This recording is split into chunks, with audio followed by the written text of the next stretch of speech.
यादव का नाश कर देगा।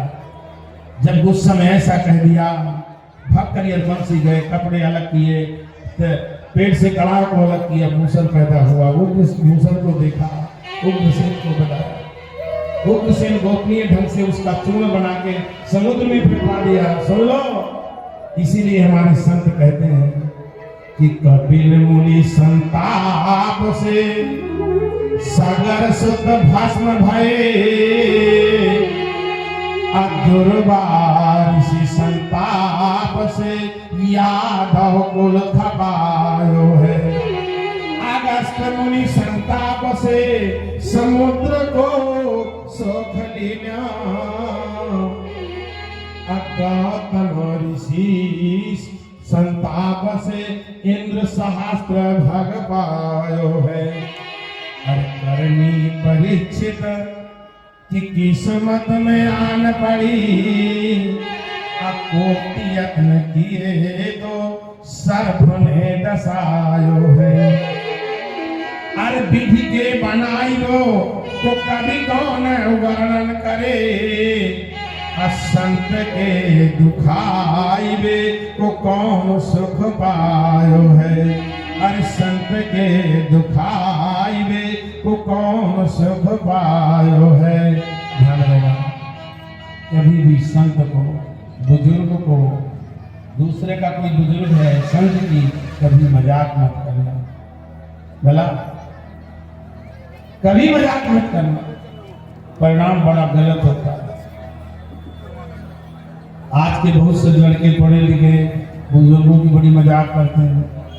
अब ये नहीं, सुन लो, मैं नौजवानों से, नौवधुओं से, बेटियों से प्रार्थना कर रहा हूँ, आप भले ही MA BA किए हो, तुम्हारी सास, तुम्हारा ससुर पहली दूसरी पास हो, पर ये दिमाग में जरूर रखना कि जिस हिस्ट्री को हमने पढ़ा है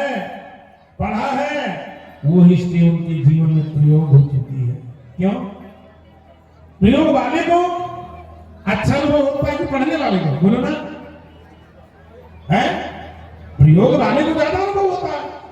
मैं तुम्हें एक कथा सुना, 2 मिनट की। एक महात्मा जी थे, आइए सरपंच साहब पधारो। अरे सरपंच और मंत्री जी सभा इधर उधर से। हाँ, आज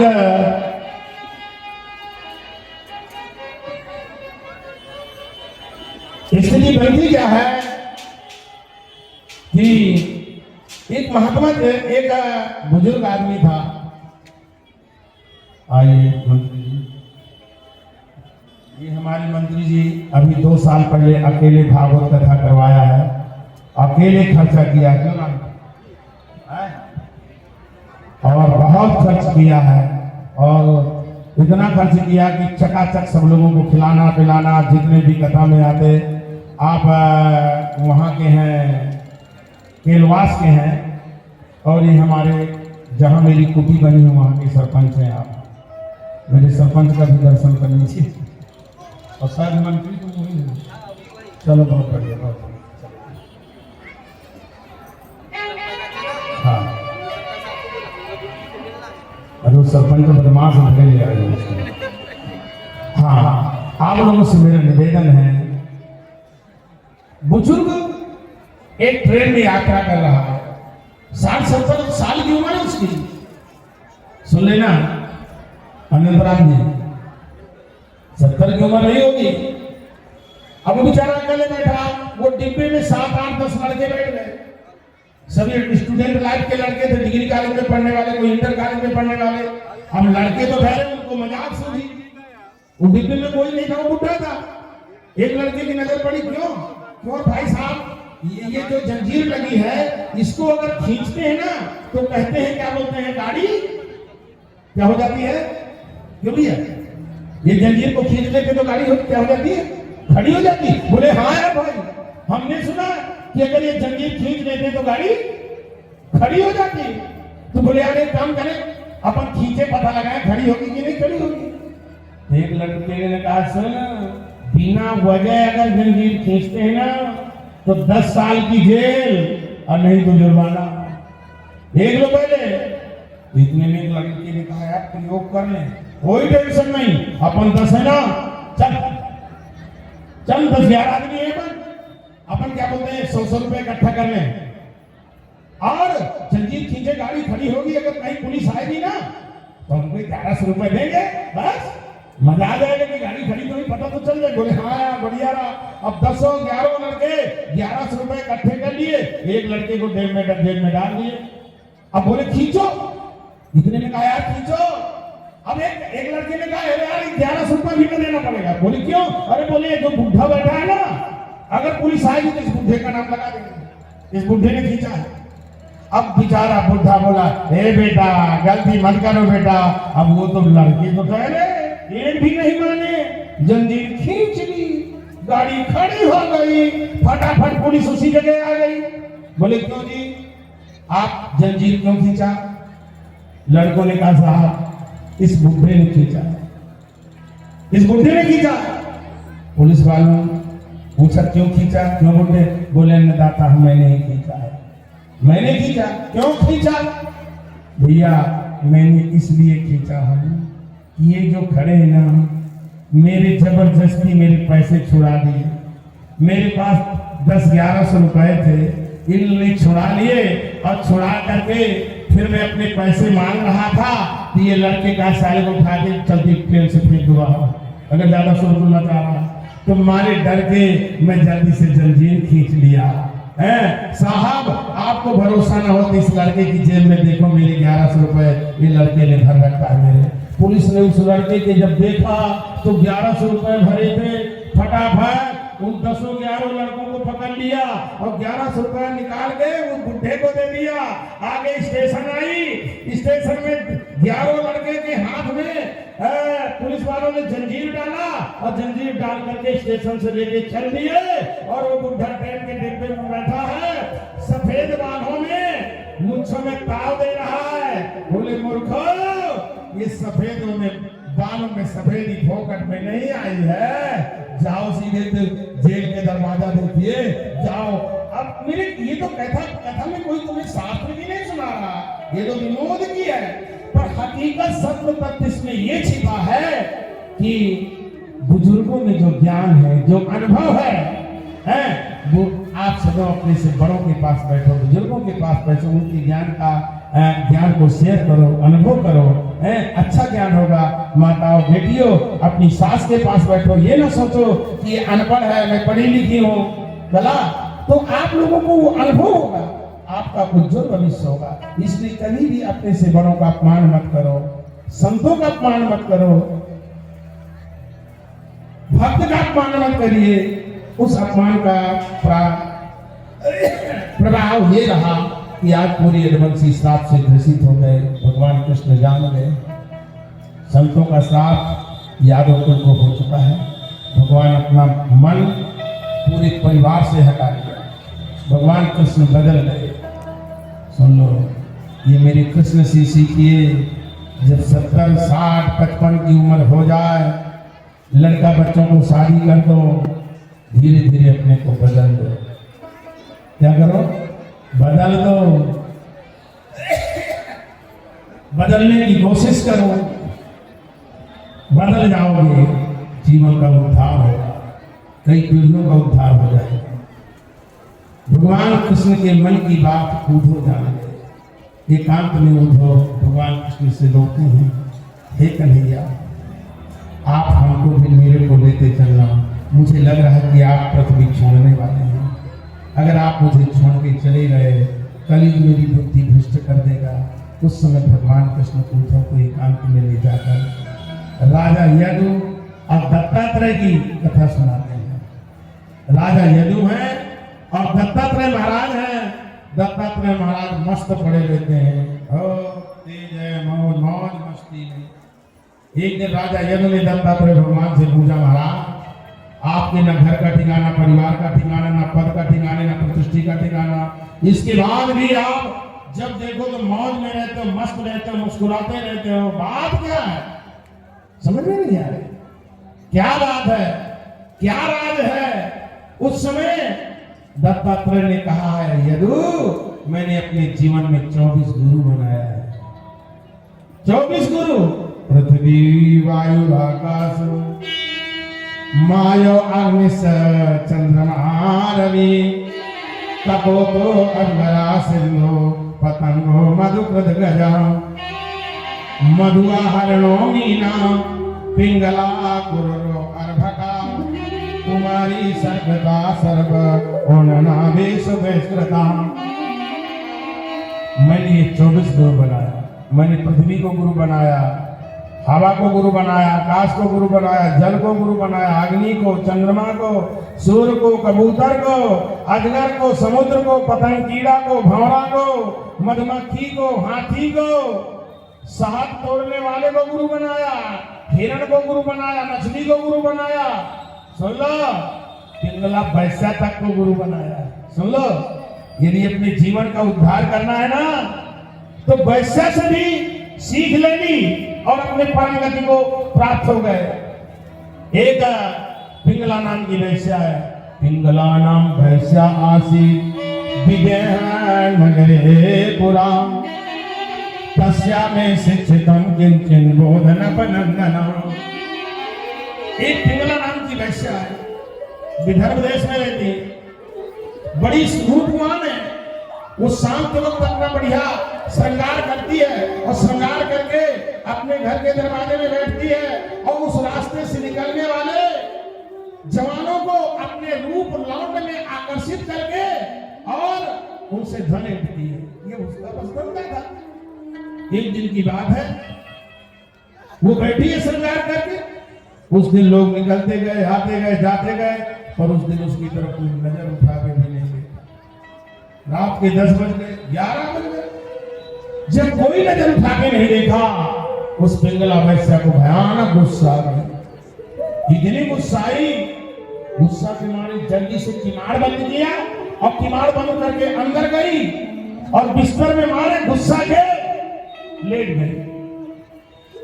मार्ग आगच्छतो दिच्छो पुरुषाने पुरुष सभा ताचुल्लक ज्ञान विद्वत्ता कांतान मेने अर्थ कामुकः।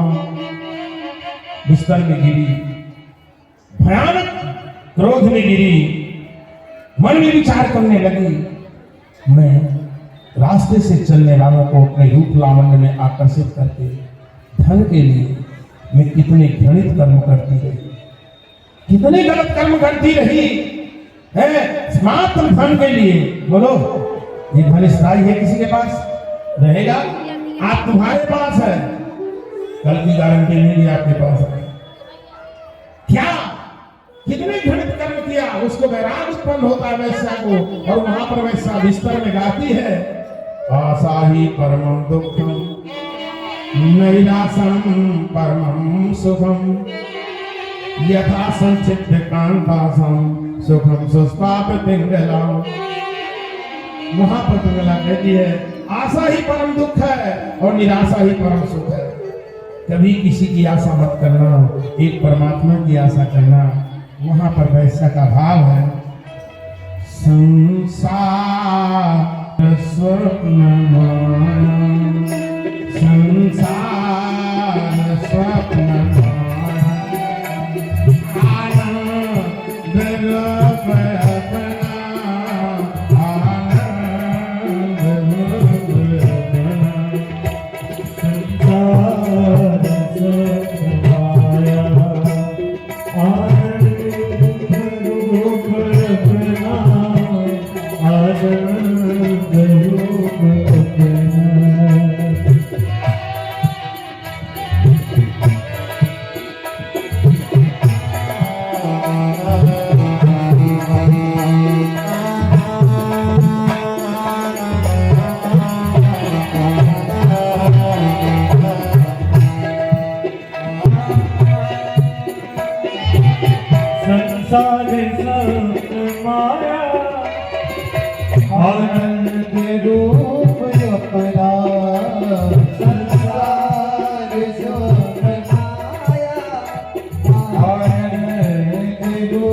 पंचभूत निर्मित बनने बिगड़ने वाली है।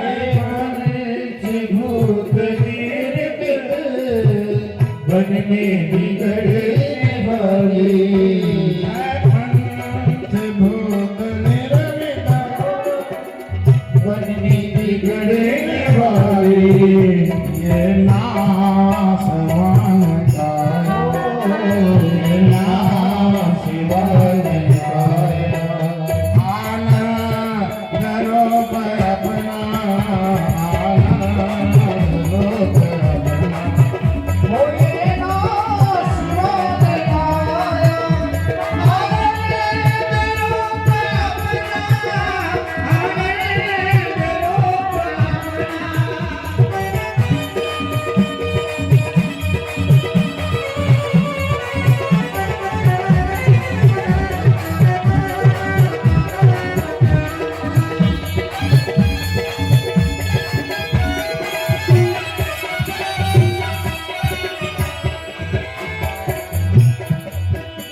हालात के मुताबिक क्षण क्षण में मन बदलता।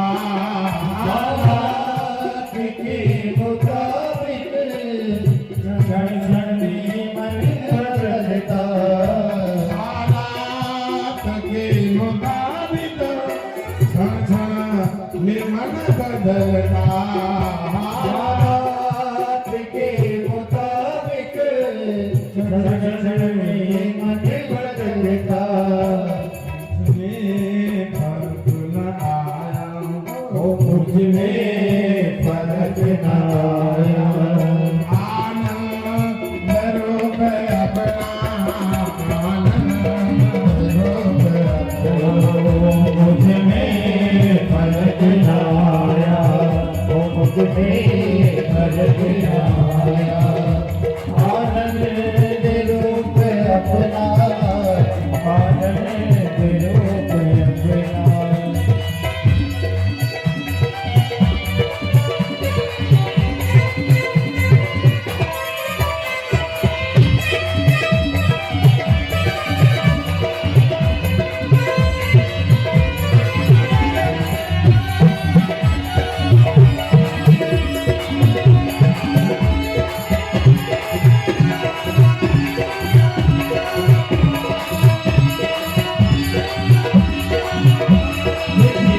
उस वैश्य को आत्मज्ञान हुआ, उसके भाव हैं आवे कभी न जावे, साक्षी सदा है स्थिर।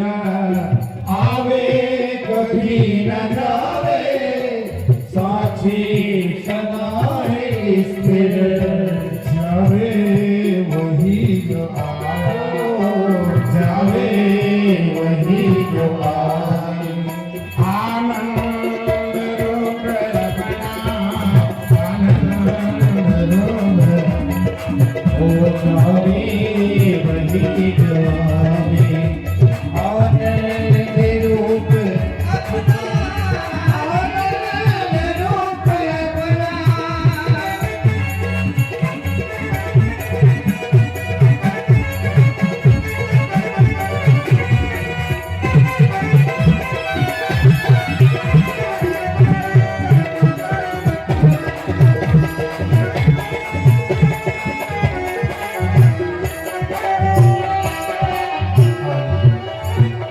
इस कथा की ब्याज में सुखदेव जी राजन परीक्षित के माध्यम से दुनिया को संदेश देना चाहते हैं। ये दुनिया के लोगों, अगर आपको अपने जीवन का उद्धार करना है तो आप छोटा बड़ा गुरु ढूंढने की कोशिश मत करना। न गुरु कभी छोटा होता और न गुरु कभी बड़ा होता।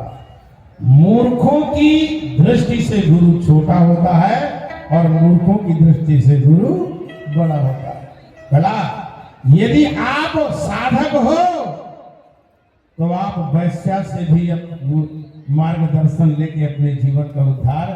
अरे आप रामायण में देख लो ना, रामायण में देखिए। मैं एक बात बताऊं, एक बात तुम्हें बताऊं। मजाक विनोद की बात है।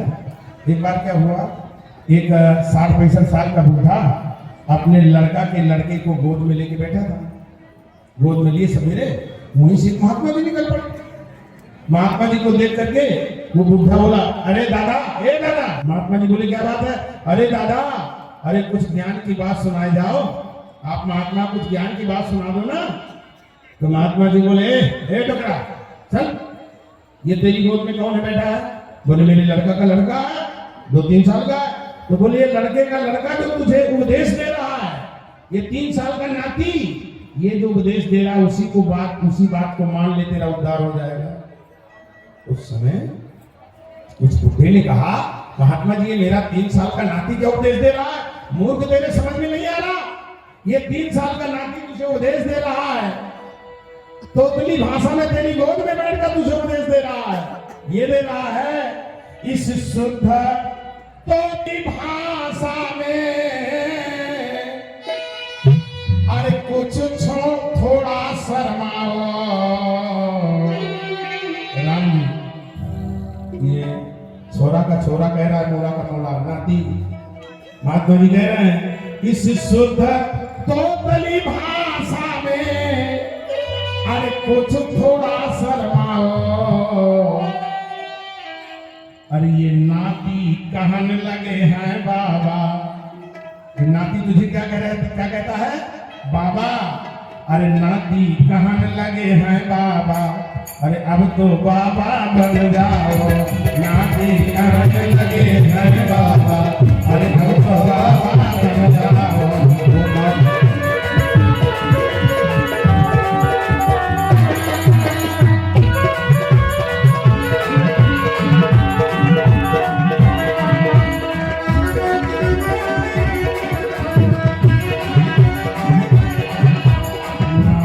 कहने लगे हैं बाबा, अब तो बाबा बन जाओ। नाती कहने लगे हैं बाबा, अब तो बाबा बन जाओ।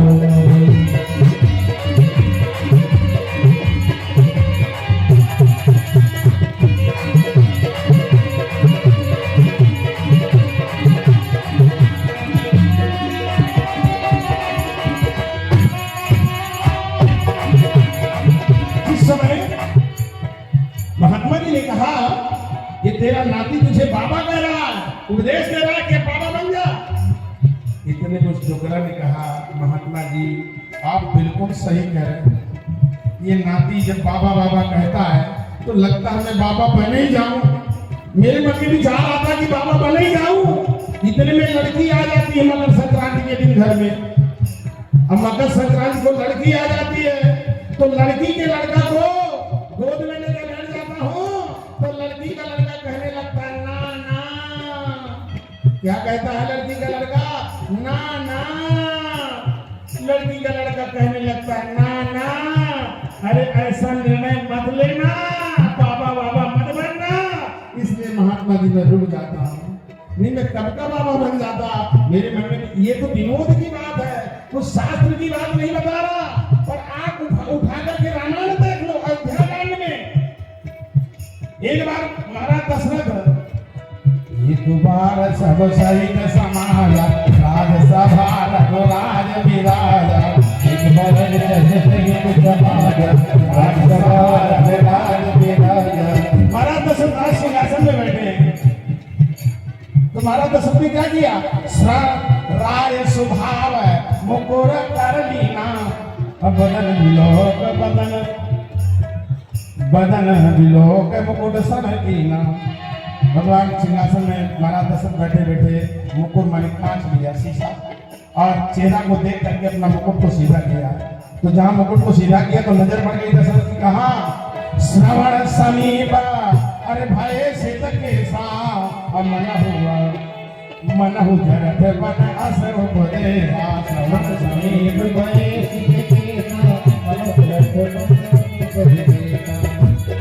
श्रवण समीप, अरे भय सिद्ध के सा, मन हो जरत बन असर उपदे।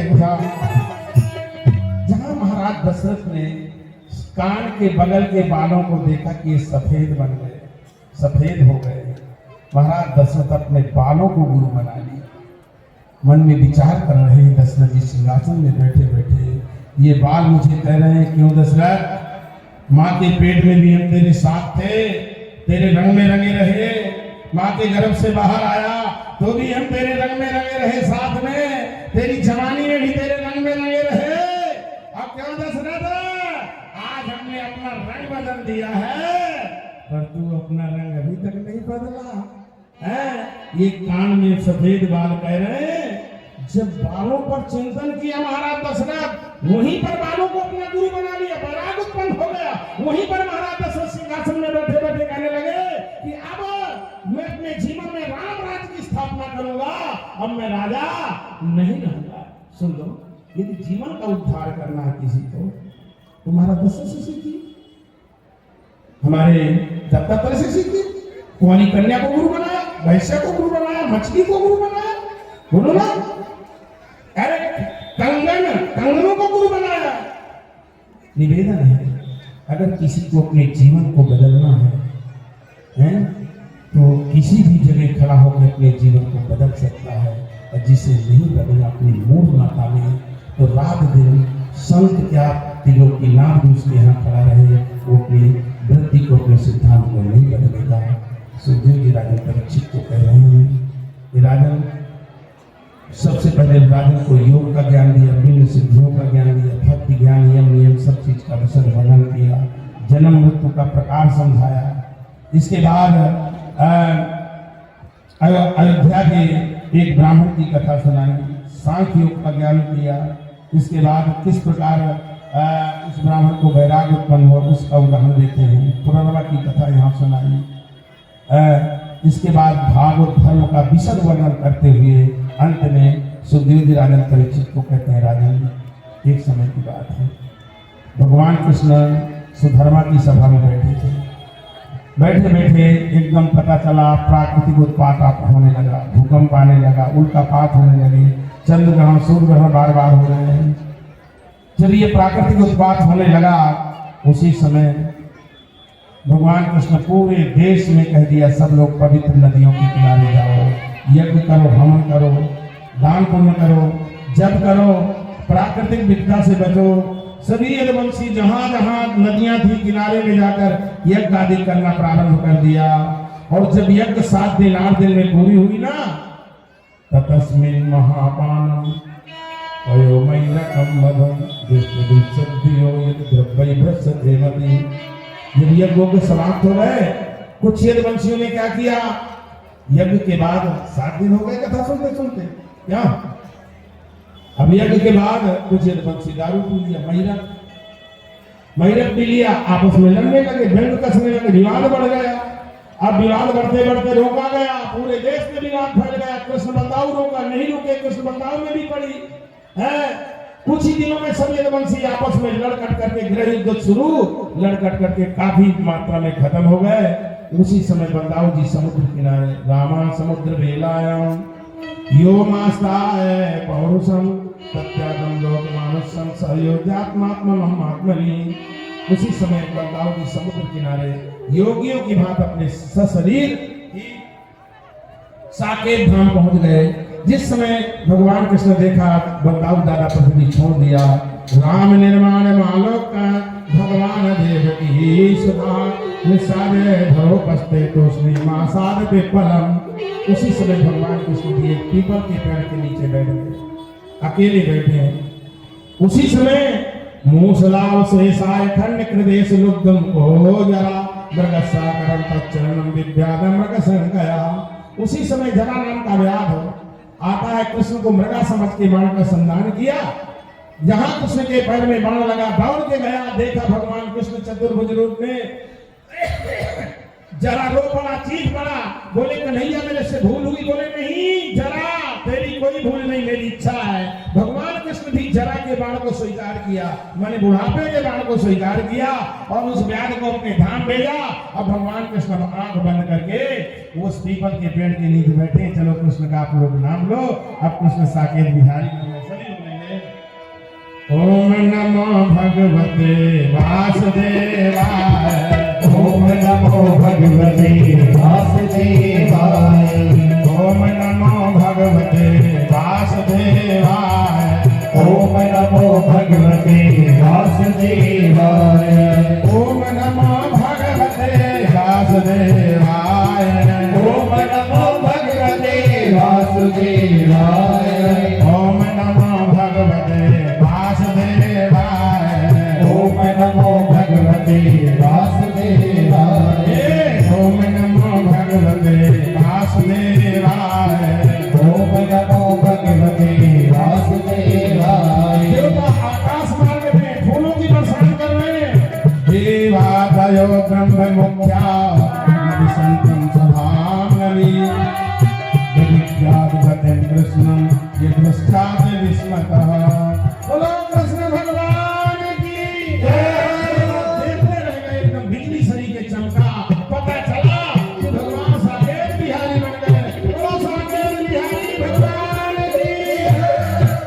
जहां भगवान कृष्ण पृथ्वी छोड़ा, पृथ्वी में कलयुग लग गया। कलयुग के राजाओं के चरित्र का यहाँ पर वर्णन किया सुखदेव जी परिचय से बताया। कलयुग में ऐसे राजा राज करेंगे कि जनता का धन शोषण करेंगे, बड़ी दुर्दशा करेंगे जनता